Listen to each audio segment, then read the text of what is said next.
Good morning, students. This is class 10, chapter 6, Political Parties of Civics, and today is going to be our 9th class on this chapter.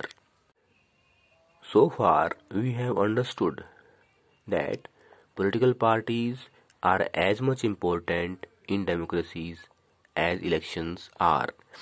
अब तक हमने समझा कि जो राजनीतिक दल हैं वो लोकतंत्र में इतने ही आवश्यक हैं जितने चुनाव। हम लोकतंत्र की कल्पना बिना राजनीतिक दल के और बिना चुनाव के नहीं कर सकते। ये पॉलिटिकल पार्टीज ही हैं, ये राजनीतिक दल हैं जो लोगों को, जो जनता को उन व्यक्तियों से जोड़ते हैं जो पावर में है, जो सत्ता में है। राजनीतिक दल ही जनता का जो पब्लिक ओपिनियन है सरकार के बारे में बनाने में सहायता करती है। वह पार्टी जो चुनाव में जीत जाती है उसे रूलिंग पार्टी, सत्तारूढ़ दल, और जो पार्टी हार जाती है उसे अपोजिशन पार्टी या विरोधी दल का नाम दिया जाता है। आज से 100 साल पहले ऐसे गिने चुने देश थे जहां राजनीतिक दल थे, लेकिन आज 21वीं शताब्दी में ऐसे गिने चुने देश हैं जहां राजनीतिक दल नहीं है। इस तरह से हम देखते हैं कि समय के साथ साथ राजनीतिक दलों का महत्व बढ़ रहा है। लेकिन आज 21st सेंचुरी में हम ऐसा क्यों सोचते हैं कि जो राजनीतिक दल हैं उनका प्रभाव कम हो रहा है, लोग उनसे असंतुष्ट हैं। Why are political parties unpopular among people? Why are people indifferent to them? लोग उनसे असंतुष्ट क्यों हैं? यहाँ हम राजनीतिक दलों के सामने 4 चुनौतियां देखते हैं, 4 प्रॉब्लम देखते हैं। पहली है लैक ऑफ इंटरनल डेमोक्रेसी, आंतरिक जो लोकतंत्र है उसका अभाव। एक पॉलिटिकल पार्टी, एक राजनीतिक दल जो नेशनल हो सकता है या स्टेट हो सकता है, उदाहरण के लिए नेशनल पॉलिटिकल पार्टी और स्टेट पॉलिटिकल पार्टी, दोनों में जो कॉमन है, जो साझा है, वो ये है कि एक राजनीतिक दल लीडर्स, नेता, एक्टिव मेंबर्स और फॉलोअर को मिला के बनता है। लेकिन कोई राजनीतिक दल अपने सदस्यों की रजिस्टर नहीं रखता कि इतने मेंबर हैं हमारी पार्टी में, और जो ऑर्गेनाइजेशनल मीटिंग है वो भी नियमित अंतराल के बाद नहीं होती, और जो सामान्य सदस्य हैं, जो आए दिन नए सदस्य जुड़ते हैं, उनको जरूरत के अनुसार पार्टी के बारे में, उसकी नीतियों के बारे में, उसके कार्यक्रम के बारे में जानकारी उनको नहीं दी जाती। हम क्या होता है कि जो नेता पॉलिटिकल पार्टी के बड़े नेता होते हैं उनको ही निर्णय लेने की आज़ादी या छूट मिल जाती है, वही पार्टी में सुप्रीम हो जाते हैं, ऑल इन ऑल या सर्वोत्तम हो जाते हैं। और जो नए मेंबर हैं उनको वो इस बात से असहमत भी हों तो इसका फर्क पार्टी को नहीं पड़ता। इस तरह से जब पार्टी के अधिकतर सदस्यों के लिए एक नेता के प्रति वफादारी ज़्यादा जरूरी हो जाती है, न कि जो पार्टी के नीतियां हैं और सिद्धांत हैं उनके प्रति, और परिणाम होता है कि अधिक से अधिक संख्या में जो मेंबर हैं वो पॉलिटिकल पार्टी को छोड़ना पसंद करते हैं। दूसरी चुनौती है डायनेस्टिक सक्सेशन। डायनेस्टिक सक्सेशन का अर्थ है कि जो राजनीतिक दल हैं उनमें जो ऊंचा पद है वो उन लोगों को ही सामान्यतः दिया जाता है उन सदस्यों को ही दिया जाता है जो एक परिवार के सदस्य हैं, यानी एक परिवार को महत्व दिया जाता है पार्टी में और उसको डायनेस्टिक सक्सेशन कहा जाता है। इस तरह से जो नए मेंबर हैं उनको उतनी इम्पोर्टेंस नहीं दी जाती जितनी दी जानी चाहिए।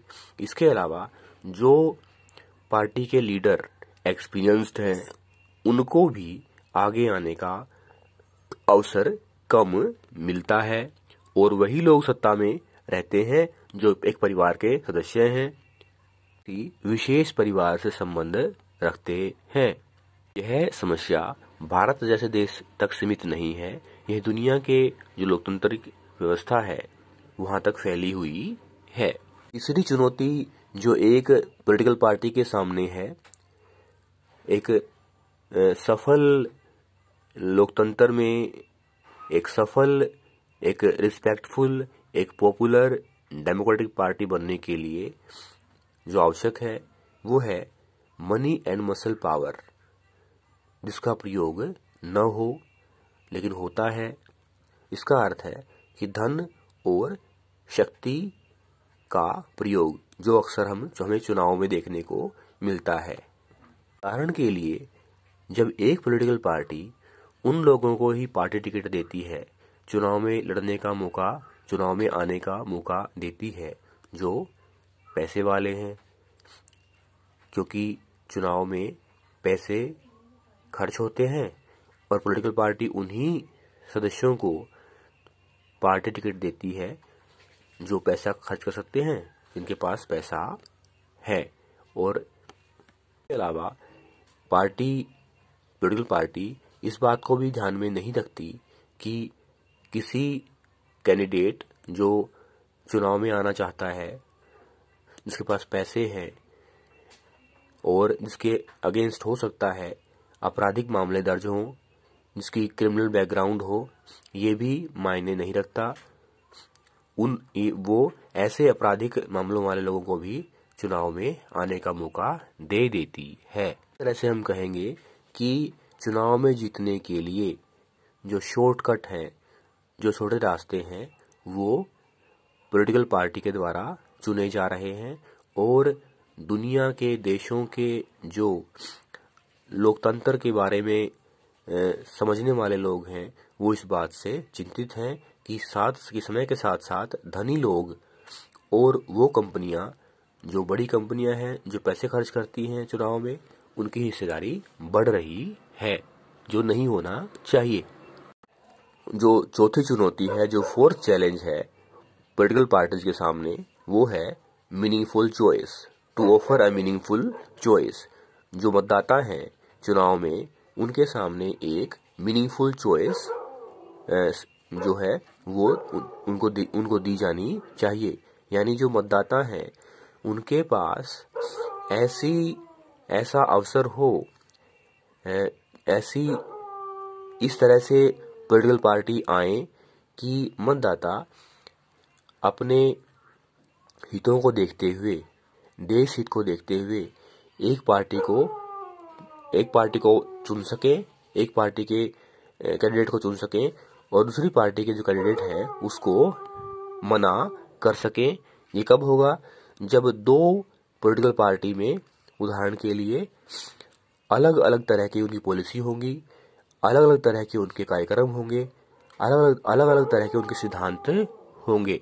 सभी पॉलिटिकल पार्टी एक ही तरह के सिद्धांत, एक ही तरह की पॉलिसी और एक ही तरह के प्रोग्राम लेके आएंगी, तब मतदाताओं को ये चुनना मुश्किल हो जाएगा कि वो किसको वोट दें और किसको न। भारत जैसे देश में जहां मल्टी पार्टी सिस्टम है और जो आवश्यक है, क्योंकि जनसंख्या अधिक है और देश भी विविधता वाला, डाइवर्सिटी वाला है, लेकिन जब सब पार्टी एक ही तरह की पॉलिसी लेके आएंगी, एक ही तरह के सिद्धांत लेके आएंगी, तो जो जनता है उनके पास अपनी पसंद का नेता चुनने का अवसर कम हो जाता है। उदाहरण के लिए ब्रिटेन में लेबर पार्टी और कंजर्वेटिव पार्टी में जो जो डिफरेंस है वो बहुत कम है, और दोनों की दोनों जो पार्टी हैं उनके जो बेसिक एस्पेक्ट है, जो मौलिक एस्पेक्ट है, जो मौलिक चीजें हैं, वो उनमें वो दोनों सहमत हैं, और केवल पॉलिसी के बारे में वो एक दूसरे से हल्की फुल्की अलग है। अगर हम भारत की बात करें तो हम देखेंगे कि जो बड़ी पॉलिटिकल पार्टी है, जो मुख्य राजनीतिक दल है, उनमें भी आर्थिक नीतियों के संबंध में अंतर बहुत कम हो गया है। इस प्रकार जब चुनाव जीतने के लिए अलग अलग पॉलिटिकल पार्टी एक ही तरह के सिद्धांत, एक ही तरह के रास्ते अपनाती है, तो जो मतदाता है उनके सामने एक बेहतर और उपयुक्त जो कैंडिडेट है, जो रिप्रेजेंटेटिव है, उसको चुनने का अवसर कम हो जाता है। एक ही प्रकार का नेता, एक ही प्रकार की पॉलिटिकल पार्टी बार बार चुनाव में उसको जीतने का मौका मिल जाता है, या नेता अलग भी हो, पॉलिटिकल पार्टी अलग भी हो, उनकी पॉलिसीज ही अगर सेम है तो फिर कोई विशेष अंतर हम नहीं कह सकते। एक पॉलिटिकल पार्टी की 3 चीजें होती हैं जो बेसिक होती हैं। पहला ऑर्गेनाइजेशन, दूसरा नेशनल इंटरेस्ट, राष्ट्रीय हित, फंडामेंटल प्रिंसिपल्स, मौलिक सिद्धांत। आज के राजनीतिक दलों के लिए इन तीनों चीजों पर काम करने की आवश्यकता है। पहला ऑर्गेनाइजेशन, वो कब होगा कि हर पार्टी का जो आंतरिक ढांचा है, जो आंतरिक लोकतंत्र है, वो सही हो। जो ऑर्गेनाइजेशनल मीटिंग है, जो पार्टी की मीटिंग है, वो समय समय पर हो, और जो नए मेंबर हैं उनके विचारों को सुना जाए, उनको आगे आने का मौका दिया जाए। चुनाव में जीतने के लिए, सत्ता में आने के लिए छोटे छोटे जो हित हैं पार्टी के, उनको एक तरफ रखकर जो राष्ट्रीय हित के विषय है, जो नेशनल इम्पोर्टेंस की चीजें हैं, उनको हर पार्टी ध्यान में रखे, उनको प्राथमिकता दे। फंडामेंटल प्रिंसिपल्स, जिनके आधार पर एक पार्टी दूसरी पार्टी से अलग होती है, उनको कायम रखे, तभी जो जनता है उनके पास वास्तव में सही प्रतिनिधि को चुनने का अवसर मिलेगा। नेक्स्ट क्लास में हम समझेंगे क्या राजनीतिक दल उनका पुनर्गठन हो सकता है।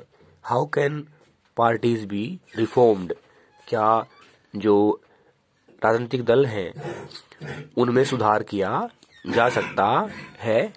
थैंक्स।